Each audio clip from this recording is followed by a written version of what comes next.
यार सूरज कुछ ज़्यादा ही बेवकूफ़ी नहीं हो रही है? यार 2 साल के बाद तूने फिर से पिकअप किया है और तेरे पापा ना वर्ल्ड के वन एंड ओनली पापा होंगे जो अपने लड़के को मेडिकल कॉलेज से निकाल के ऐसे ईंट के भट्टे पर बिठा रहे होंगे। यार मेडिकल का फील्ड है और तू अच्छा कर रहा है भाई, क्यों छोड़ रहा है? समझ क्यों नहीं आ रही तुझे? कोई नहीं यार, मेरा फैसला फाइनल है। सूरज देख बेटा, कोई ऐसा फैसला जल्दबाजी में मत ले जिससे आगे जाके पछताना पड़े। सूरज, पापा कभी कोई गलत फैसला नहीं लेते। तुमसे ज्यादा वो तुम्हें जानते हैं। साले साहब, डॉक्टरी तो हर कोई कर सकता है, लेकिन फैमिली बिजनेस सिर्फ फैमिली का मेंबर ही चला सकता है। और तुम इस बिजनेस के एक लौते वारिस हो। बल्कि मुझे तो लगता है कि तुम्हें हाई स्कूल के बाद डायरेक्टली पापा को ज्वाइन कर लेना चाहिए था। खैर, देर आए दुरुस्त आए, पापा के अंडर तुम सब सीख लोगे। बॉस, तुम्हें जरा भी अंदाजा नहीं है कि तुम कितने लकी हो। यूं बैठे बैठे हाथों में इतना बड़ा बिजनेस नहीं मिलता। तुम्हारी दीदी राधिका हो या फिर तुम हो, क्या हमने कभी भी किसी चीज के लिए तुम दोनों को ना कहा है? कभी नहीं पापा। बेटा, राधिका और तुम्हारी खुशी हमारे लिए सबसे ऊपर है। तुम टॉप के डॉक्टर भी बने तो जितना तुम एक साल में कमाओगे उतना तो हमारे यहाँ एक हफ्ते का धंधा हो जाता है। ये बात तो जानते ही हो ना? जी पापा। ये जो भट्टियां देख रहे हो ना सूरज, ये सोने की खान है, खान। इनमें से तुम हीरे निकाल सकते हो और निकालोगे। जी। शाबाश।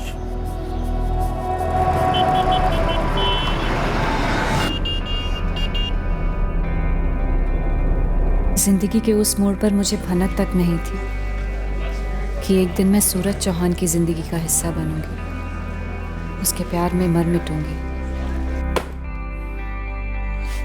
चल यार अंकित, ऑल द बेस्ट। क्या बोलूं यार, अब तुझे भी ऑल द बेस्ट और प्रे करूंगा यार कि तुझे अपने इस फैसले पर अफसोस ना हो। अफसोस की कोई गुंजाइश ही नहीं है। पापा को मेरी जरूरत है, उन्होंने बुलाया तो मैं जा रहा हूँ।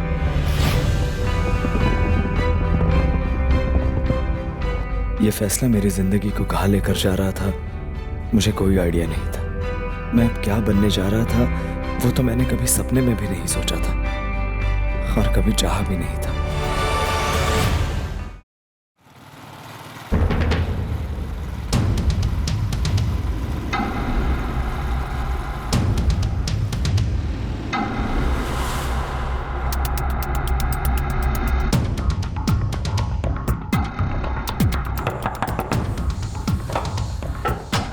जगदीश, सुधा चौहान, उसकी बीवी, बेटी राधिका ठाकुर, दामाद अमित ठाकुर, और ये है सूरज चौहान, रंजन चौहान का बेटा, और ये उसकी पत्नी काजल, और ये उनका बेटा करण। अबे ओ, तू मर्डर की सुपारी देने आया या किसी सरकारी भंडार के सेल में आया है? क्या मतलब बच्चन भाई? मतलब कि फोन पर बोला था ना ये रेड एक मर्डर का है, तू तो साला पूरा कत्लेआम का पार्टी ऑर्डर दे रहा है। हर एक बात फोन पर नहीं की जाती बच्चन भाई। अब आमने सामने बैठकर हर एक बात तय कर लेते हैं। समय, जगह, रेट, हर एक काम बारीकी से होगा। इस काम के लिए दूसरा मौका नहीं मिलेगा। सिन्हा साहब, हमें शर्मिंदा ना कीजिए। क्या हम महंगाई से वाकिफ नहीं? इस बार एक नहीं 2 लिफाफे भेजे आपके लिए। बस ख्याल रखिए कि सारे कॉन्ट्रैक्ट्स चौहान वर्क्स को ही। राजू, ये कॉलेज बिल्डिंग के लिए जा रहा है? जी सूरज। ये लास्ट लॉट होगा, इसके बाद ये सारा माल इलाहाबाद भेज देना, आरके इंडस्ट्रीज की साइड। लेकिन छोटे मालिक, कॉलेज का काम तो वैसे ही 2 महीने लेट चल रहा है और वहाँ का सुपरवाइजर सर पे तांडव भी कर रहा है। करने दो, तुम गेंडे की खाल उगा लो राजू। और याद रखो, कॉलेज का ये प्रोजेक्ट कट टू कट हो रहा है, मेहरबानी खाते पर आरके इंडस्ट्रीज वो हमारी सोने की मुर्गी है। उन लोग 15% घटा के कोट कर रहे हैं। ये हम लोगों के लिए बहुत बुरी खबर हो सकती है। टेंशन मत लीजिए दुबे जी, सारा मामला सेट कर दिया है। टेंडर ऑफिस के सिन्हा को 2 लिफाफे पहुंच चुके हैं। हम अपना कोट कम नहीं करेंगे और पास भी उसी रेट पर। तुम अच्छा नहीं, बहुत अच्छा कर रहे हो सूरज, फख्र है तुम्हें। और सुधा, अब बोलो, क्या हमारा फैसला गलत था सूरज को बिजनेस में लगा देने का? हमारे पिताजी ने हमें बिजनेस सौंपा, हमने 4 चांद लगा दिए। अब सूरज को देखो, बिजनेस को कहां से कहां ले जा रहा है। तुमने जिस तरह से धंधा करना सीख लिया है ना, बहुत अच्छा। यही तरीका है मार्केट पर कब्जा करने का। थैंक्स पापा। पावर वो बंदूक है बेटा जिसकी नली से पैसा बरसता है, और इस पैसे से और ताकत है और पैसा जी। मेरा पैसा और ताकत ये वो दो हाथ हैं, जिससे ये सारी दुनिया इस अंगूठे के नीचे दबती है। समझ रहे हो ना? समझ रहा हूँ पापा। इस वक्त हमें और एक्सपांड करना होगा। जहां हम लोग हैं इससे कई ज्यादा फैलेंगे हम, आपके आशीर्वाद से। कभी कभी मुझे समझ में नहीं आता सूरज कि तुम बोल रहे हो या तुम्हारे पापा। वही आवाज, वही अंदाज। दुनिया यही अंदाज समझती है माँ। सबको खुश रखने वाला ना खुद कभी खुश नहीं रह सकता। जिसकी लाठी उसकी भैंस, जिसकी प्रजा वही राजा। कहीं ऐसा तो नहीं सूरज कि राजा बनने के चक्कर में तुम उस राजा के एक प्यादे बनकर रह जाओ, सिर्फ एक मोहरा? कोई अपने बेटे को मोहरा नहीं बनाता माँ। और जितना आप पापा को पत्थर दिल समझती है ना, वैसे वो है नहीं। तो अब तुम मुझे समझाओगे कि तुम्हारे पापा क्या है और क्या नहीं, है ना? सूरज, ये जो घर है ना, ये घर नहीं, सोने का पिंजरा है। यहाँ ताजा हवा भटकती नहीं और घुटन हटने का नाम नहीं लेती। मैं यहाँ बंधी हुई हूँ क्योंकि मेरे पास कोई और चारा नहीं है। पर मैं ये नहीं चाहती सूरज कि किसी दिन तुम मुझे आकर ये कहो कि मेरे पास कोई चारा नहीं। वो दिन कभी नहीं आएगा माँ। पापा मेरी मर्जी की इज्जत करते हैं। शादी भी उन्हीं की मर्जी से करोगे? शादी में अभी बहुत देर है माँ। अगले महीने है शादी। क्या तुम मजाक कर रही हो ना? उन्होंने अपनी मर्जी से एक लड़की भी पक्की कर दी है।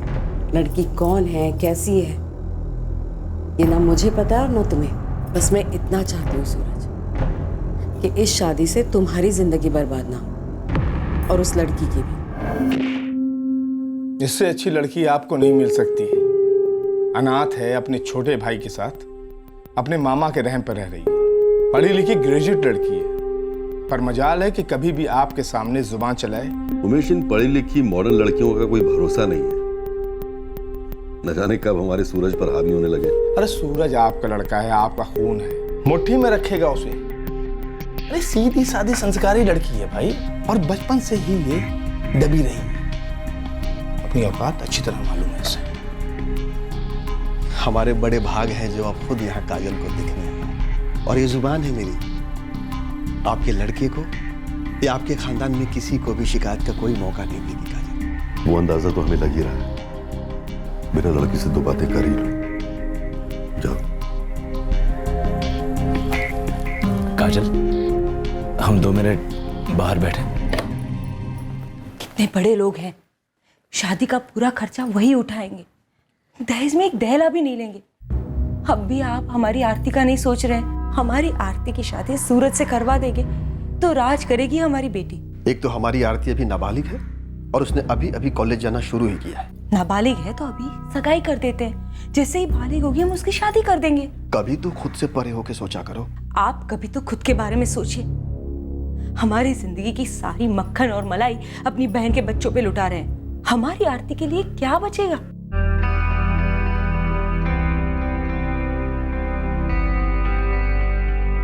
मुझे काजल ना तो सिर्फ पसंद आई, बल्कि मुझे तो उससे पहली नजर में ही प्यार हो गया।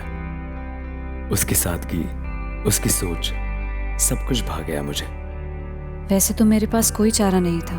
मामा जी की बात को टाल नहीं सकती थी मैं, लेकिन मुझे खुशी थी कि मैं अपनी मर्जी से हाँ कह रही थी। सूरज दिल में उतर गया था मेरे। काजल अब मेरी जिंदगी का मतलब बन गई थी। प्यार और गहरा होता जा रहा था। मुझे अब जाकर यकीन होने लगा था कि सबकी तकदीर हमेशा के लिए अंधेरे में नहीं होती। कभी ना कभी सूरज चमकता ही है। क्या तकदीर वो है जो पहले से लिखे थे और हमारे साथ होकर ही रहता है, या तकदीर वो है जिसे हम चुनते हैं हम पर बीतने के लिए?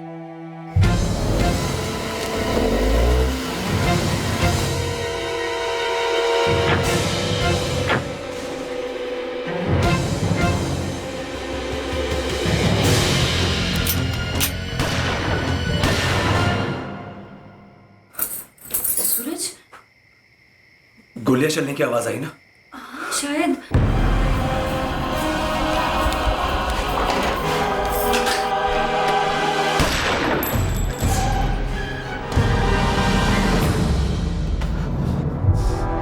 सही सुना तूने, यहाँ गोलियां ही चली हैं जिसने तेरी माँ को ढेर कर दिया। क्या?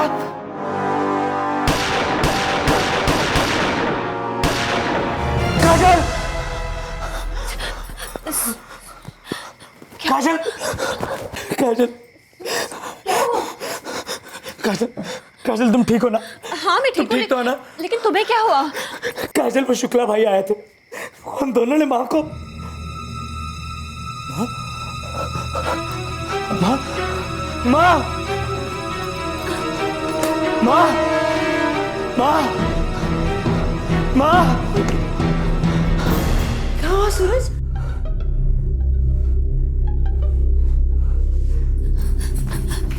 सूरज क्या हुआ काजल? सब ठीक तो है? कहीं दीदी और जीजू को तो कुछ नहीं हुआ होगा ना? वो तो सो रहे होंगे। तूने कोई बुरा सपना तो नहीं देखा ना? सूरज, इतनी रात का है, सब ठीक तो है? दीदी तुम ठीक तो हो ना? और जीजा जी? सब ठीक है सूरज, हुआ क्या है कुछ बताओगे भी? दीदी आप और जीजा जी संभल के रहना, वो दोनों शुक्ला भाई वो अटैक कर सकते हैं। वहाँ सब ठीक है ना? तुम ठीक हो ना?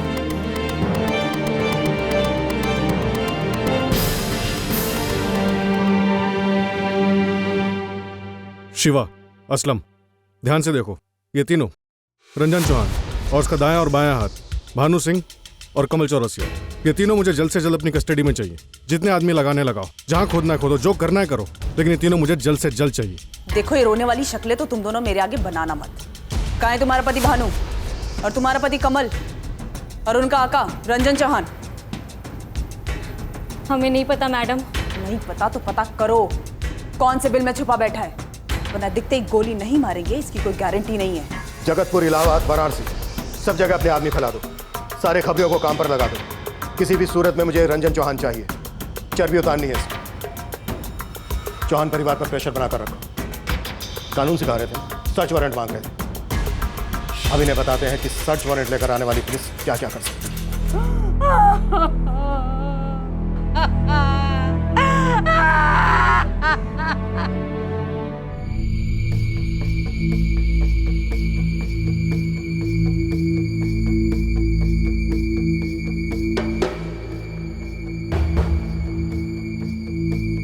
सूरज चौहान, अपने घर में सीसीटीवी लगाना अच्छी बात है, लेकिन अपने हत्यारे पिता को छुपाए रखना बहुत महंगा पड़ेगा तुम्हें। आप लोगों ने तलाशी के नाम पर पूरा घर तहस नहस कर दिया, कुछ मिला नहीं ना।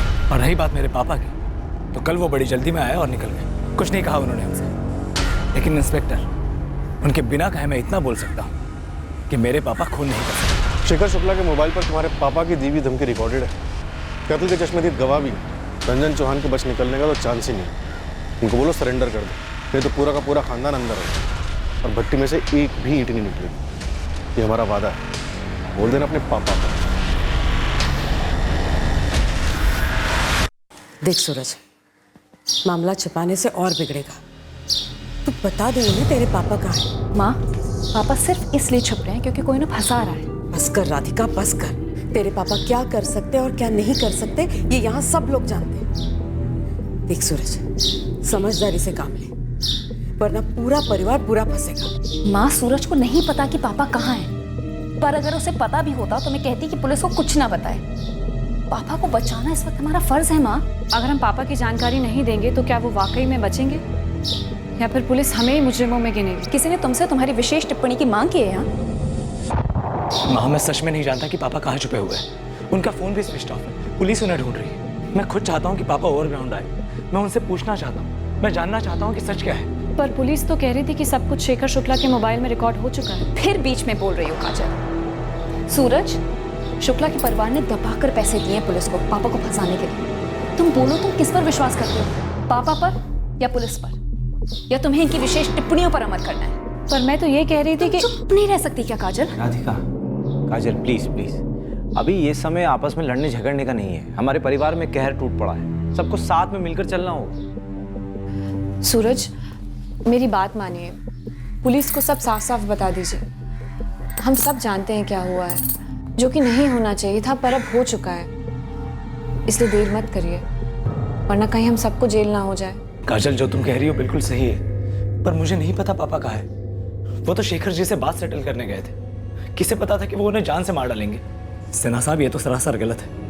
आपने हमें बताया ही नहीं कि किस रेट पर शुक्ला कंपनी ने टेंडर भरा है, बल्कि हमने तो टाइम पर आपके बिना पूछे आपको डबल कमीशन दिया है। सूरज जी देखिए, आपने अपने टेंडर में 15 से सीधे 20% बढ़ा दिए। आपने मुझे बताई ये बात। आपका काम आम खाना है ना, पेड़ क्यों गिरेंगे आप?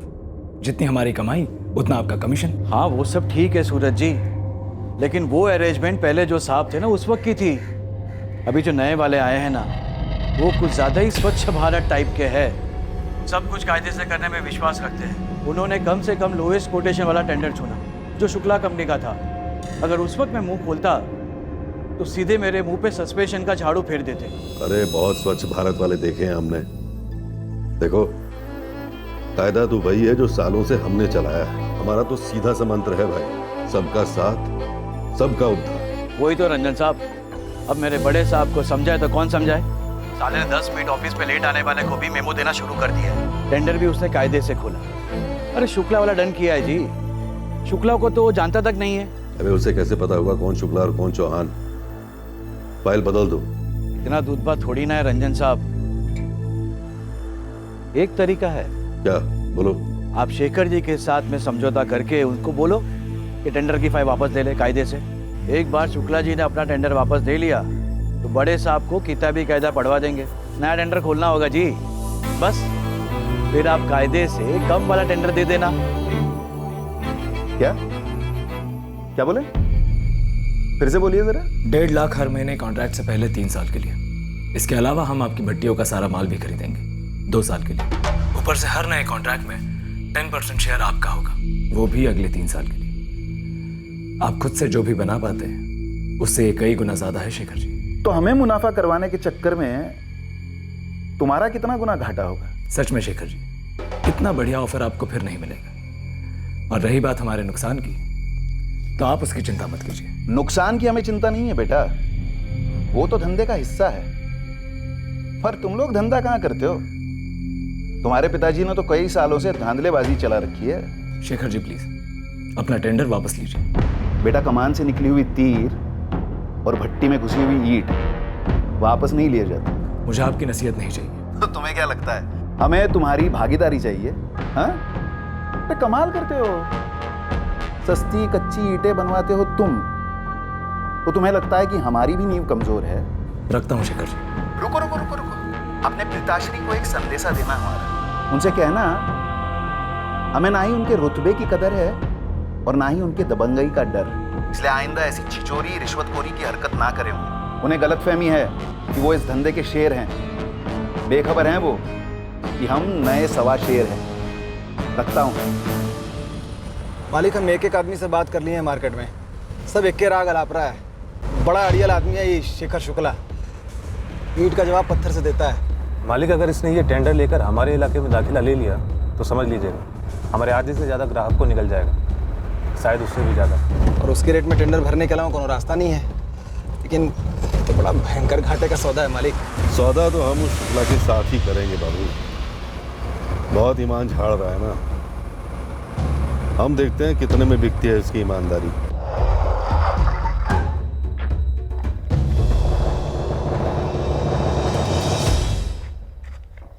चलो चलो दफा हो जाओ, निकलो यहाँ से।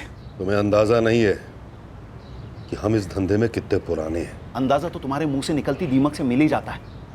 वैसे सब कुछ रिकॉर्ड कर लिया है हमने, तुम्हारा ऑफर और तुम्हारी धमकी भी।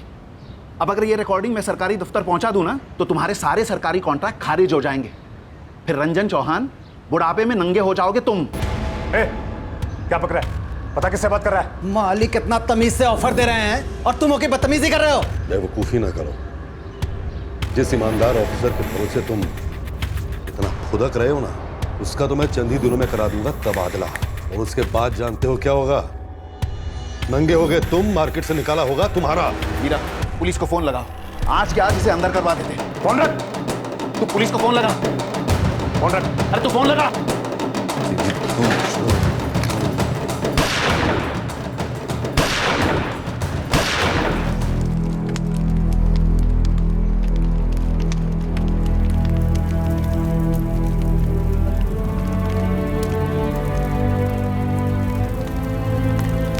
कितनी बार पूछोगी तुम और कितनी बार बताऊंगा?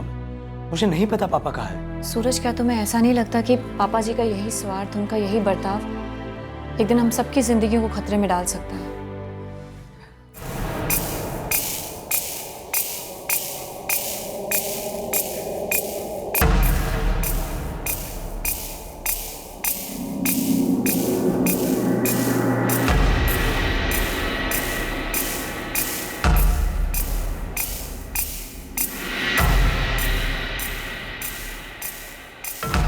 साहब बिल का पता चल चुका है। घूस और उसके दोनों चूहे दुबक कर बैठे हैं अंदर। इलाहाबाद की तैयारी कीजिए।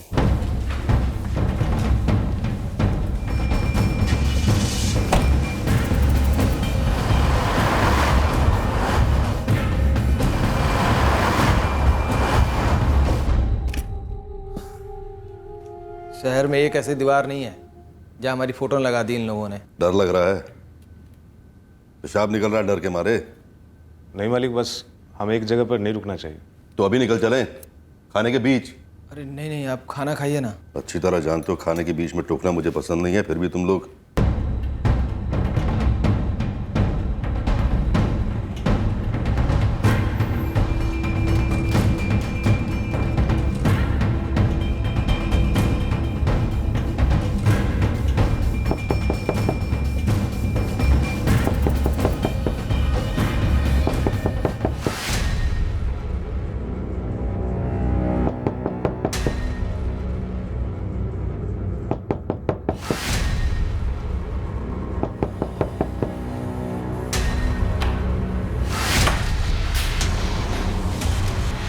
दो सेकंड में अगर हथियार नहीं डाले तो ऑर्डर है हमारे पास, जिंदा या मुर्दा।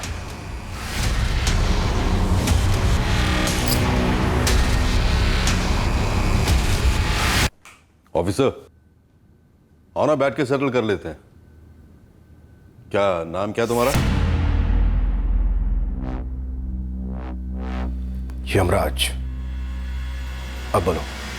सबसे टॉप का वकील करेंगे पापा के लिए। वो एक भी दिन जेल में नहीं बिताएंगे सूरज। कर रहा हूँ दीदी, कर रहा हूँ। जल्दी करो सूरज, पापा का मामला है। पुलिस स्टेशन जा रहा हूँ मैं। संभल कर बेटा, इस सब में तुझ पर कुछ नहीं आना चाहिए। सुनिए, कुछ भी करिएगा लेकिन कोई गैर कानूनी तरीका मत अपनाइएगा। और कुछ? अब जाऊं? मैडम, हमने आपको रंजन चौहान की धमकियों की सारी रिकॉर्डिंग्स दी। कत्ल हमारे सामने हुआ है, हम गवाह हैं। रंजन चौहान सीधे फांसी के फंदे पर चढ़ना चाहिए मैडम। पुलिस स्टेशन में हो तुम लोग, कोई सुपारी वाले के अड्डे पे नहीं हो।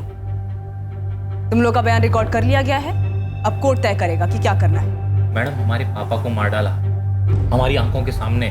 जानती हूँ मैं, और उन तीनों को कस्टडी में ले भी लिया गया है। फिलहाल आप लोग जा सकते। अगर वो लोग आपको कोई भी ऑफर देते हैं, चाहे जितने का भी हो, हम आपको उससे डबल देंगे उन तीनों को ठोकने का। देखिए, अगर आप दोनों ने अपने पापा को नहीं खोया होता और आप इतने शौक में नहीं होते, तो इस बात का मुंह तोड़ जवाब मैं मुंह तोड़ कर ही देती।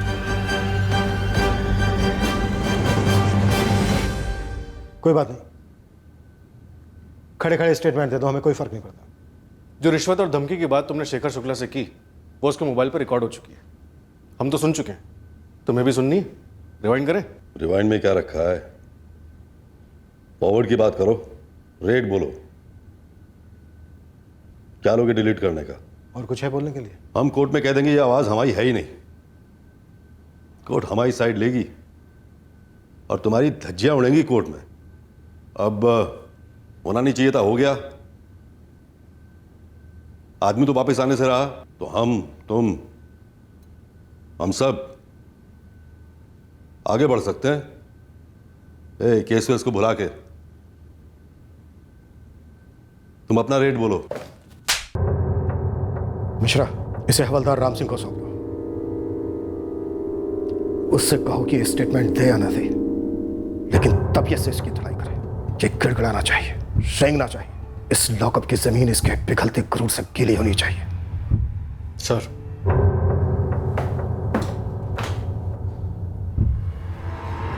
डरो मत, कुछ नहीं होने देंगे हम तुम्हें। ये रोने वाली हारी हुई शक्ल लेकर आना था तो ना ही आते। मैं ठीक हूं पापा। अभी शेखर शुक्ला मरा है, तेरा बाप नहीं। मैंने एक असली मर्द को चुना है जो रोता नहीं है, रुलाता है। एडवोकेट गुप्ता आपका केस लड़ेंगे, बेल की एप्लीकेशन करेंगे। वकील साला क्या कर लेगा? तुम सीधे जाकर शेखर शुक्ला के बेटों से मिलो, उनसे कहो जो मांगोगे दे देंगे। केस वापस ले लो।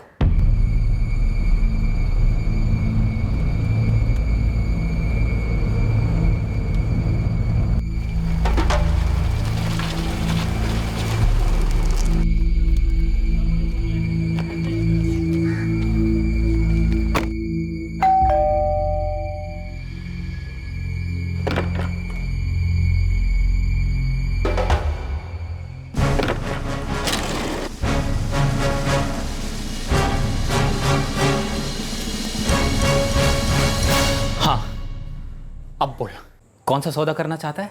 आशीष, वीरा, अब इस सबसे क्या होगा? बर्बादी होगी पूरे चौहान खानदान की। तुम सबकी कुंडलियां निकाल चुके हैं। देखो, मेरे पापा ने जो किया नहीं करना चाहिए था। तुम्हारे पापा भी इस दुनिया में नहीं है, और मेरे पापा वो होकर भी ना किया, जेल में बैठकर अपने किए पर पछता रहे हैं। तुम दोनों से मैं माफी मांगता हूं।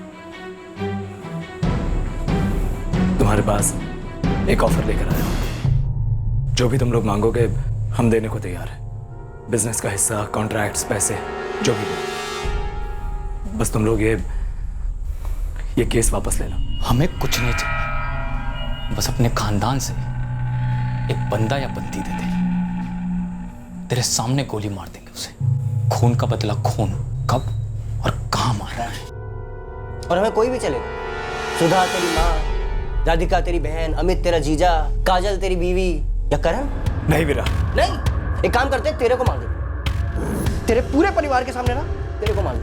उन्हें भी तो तकलीफ हो जो मेरी माँ को हो रही है, जो हम दोनों को हो रही है।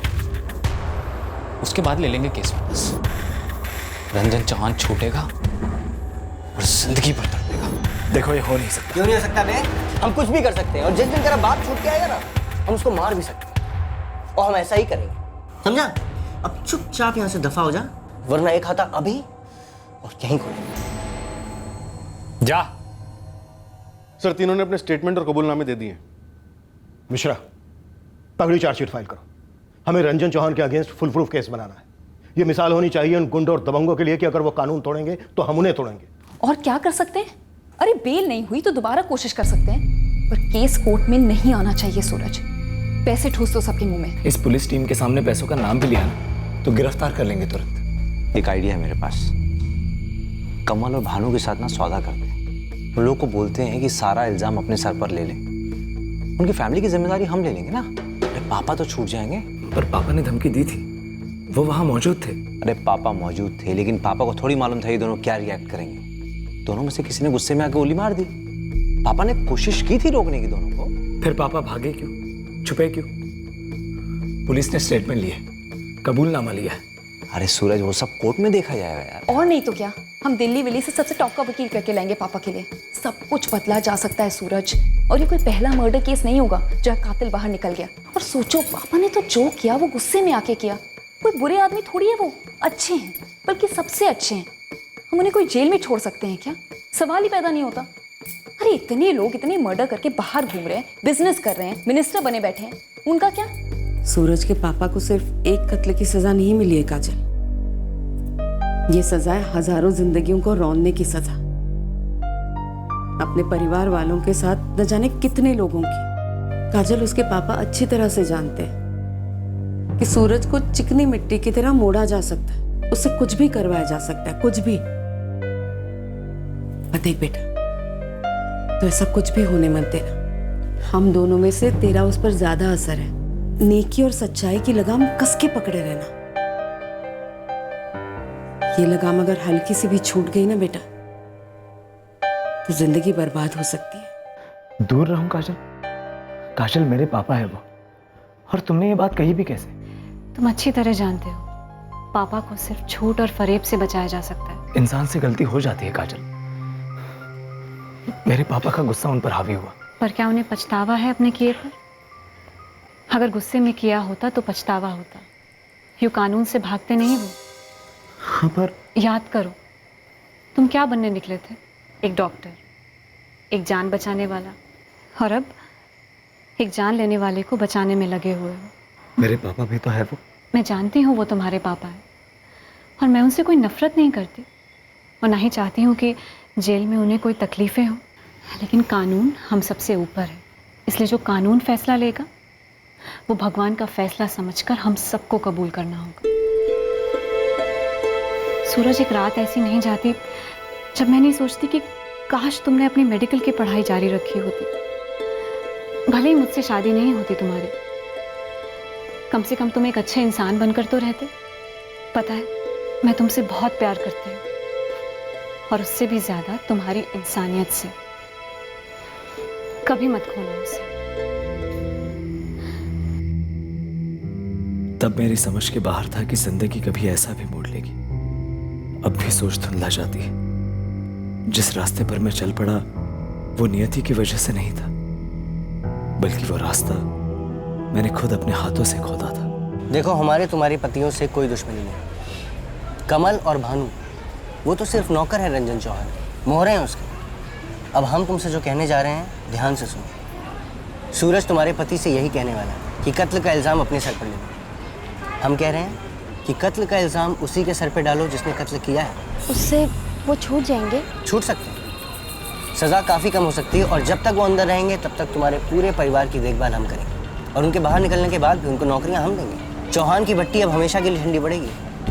रंजन चौहान को सज़ा होगी तगड़ी अगर तुम्हारे पति गवाह बनते हैं। अपने अपने पति से मिलो और उनको कहो कि सरकारी गवाह बन जाए।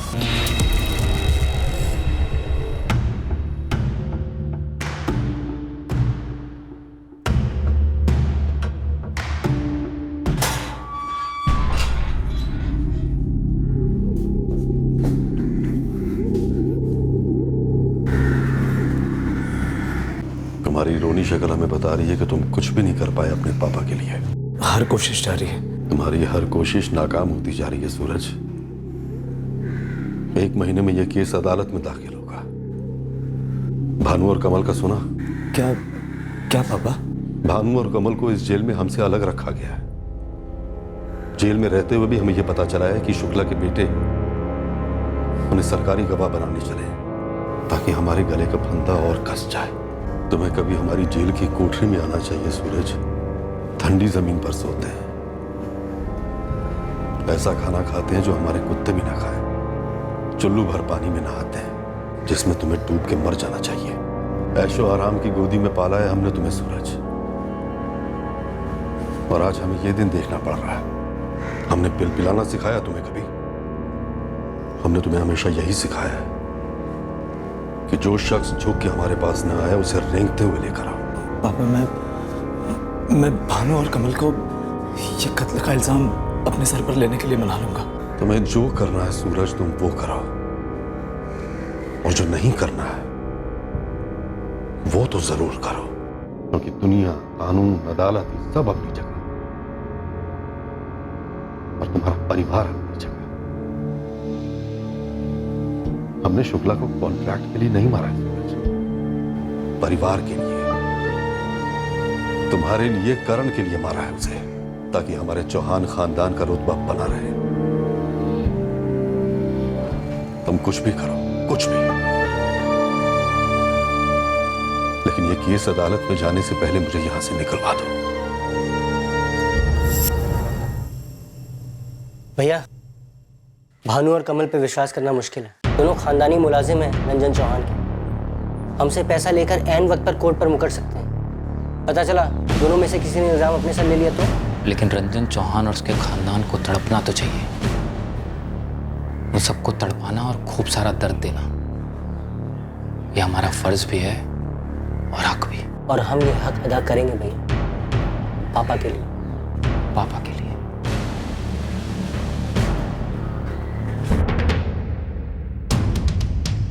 कत्लेआम नहीं करना है बच्चन भाई, चुन चुन के मारना। इतना क्लियर कर कि कितने मारने हैं और कब मारने हैं। और पूरा डिटेल लगेगा, और मारते वक्त अगर कोई बीच में आया तो गलती से मर गया तो उसका भी चार्ज लगेगा, वो भी पूरा।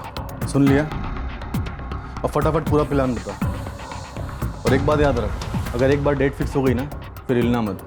और वैसे भी ये काम जितने जल्दी हो जाए उतना अच्छा है, क्योंकि हम लोग एक जगह पर ज़्यादा रुक नहीं सकते, और अगर रुके तो चार्ज लगेगा एक्स्ट्रा।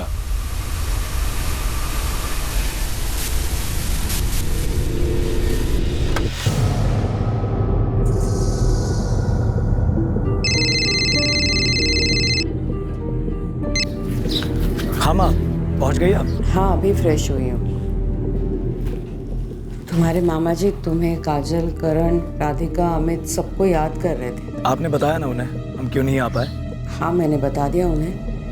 तुम फिक्र मत करो सूरज, और अपना ख्याल रखना। हाँ माँ, दीदी और जीजू भी यही रह रहे। कल जब आप लखनऊ से लौटेंगी तो वो दोनों आपको यही मिलेंगे।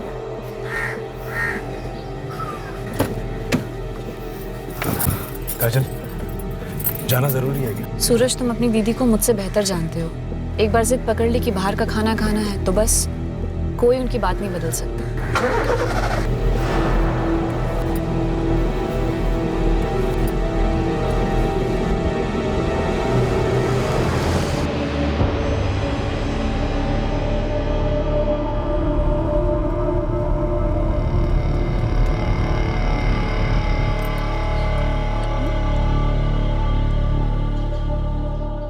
राधिका, एक अर्जेंट प्रॉपर्टी का मामला आ गया, मुझे अभी जाना पड़ेगा पार्टी से। अच्छा। और खाने वाने की चिंता मत करना, तुम लोग खा लेना, मुझे लेट होगा बाहर ही खा लूंगा।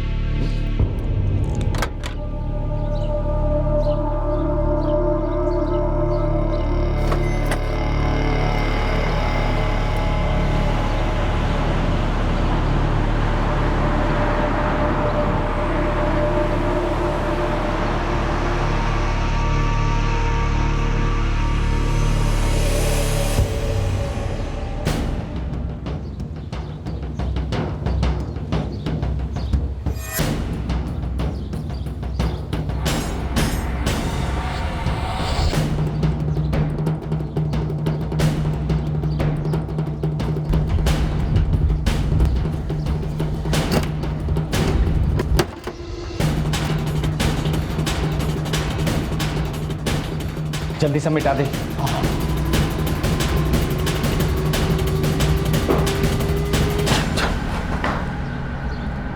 हो गया।